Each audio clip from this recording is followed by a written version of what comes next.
Hello සියලු දෙනාටම සුබ සන්ධ්‍යාවක්. මේ අපි පෙන්වන්නේ AFA කුෂන් මාලිගාවත්ත ගෙත්තාරාම අපේ වැඩපොලේ ඉඳන් මේ අපේ වීඩියෝ පටයක් මේ අපි රිලීස් කරන්නේ. කොහොමද මේ ෆෝර් ස්ටොක් වාහනයක් අපේ කස්ටමර්ස්ලා අහනවා ෆෝර් ස්ටොක් වාහනයක් කොහොමද හදන්නේ කියලා.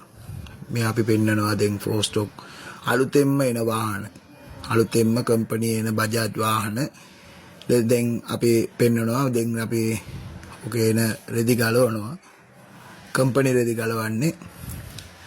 බලන්න යාළුවනේ, කම්පැනි රෙදි ගලවලා සී සෙට් එක ඒවා පවා ඔක්කොම ගලවලා බට කූඩු හදනවා.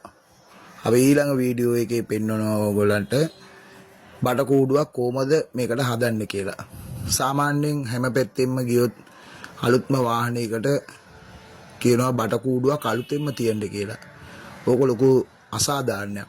පාරිභෝගිකයන්ට ලොකු අසාධාරණයක්. මොකද බට කූඩුව වෙනස් කරන්න විතරයි තියෙන්නේ. ඕකේ අයින් කරලා තව බට කූඩුවක් අලුතින් තියන්න අවශ්‍ය නැහැ. බලන්න බට කූඩුව අපි හදලා දැන් අපි බට කූඩුව හදලා ගාපු මේ ජීප් රෙද්දක් ගහනකොට බලන්න කොහොමද අපි ගහලා තියෙන්නේ කියලා. අපි බට කූඩුව හදලා ගහලා AC බටේ ගහලා ඒ කම්පැනි සීට් එක මේ බලන්න යට රෙද්ද දාලා තියෙන්නේ 3D එකේ. 3D සයිබෝඩ් 3D එකේ දාලා තියෙන්නේ. මේ වාගේ ඔයාට ඕනෑම ඩිසයින් එකක් කරලා ලස්සනට වැඩේ කරලා ගන්න පුළුවන්. දවසයි යන්නේ.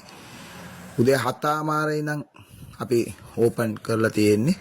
මේ වාගේ හවසට වැඩ ඉවර වෙලා යන්න පුළුවන් යාළුවනේ. බොහොම ස්තුතියි.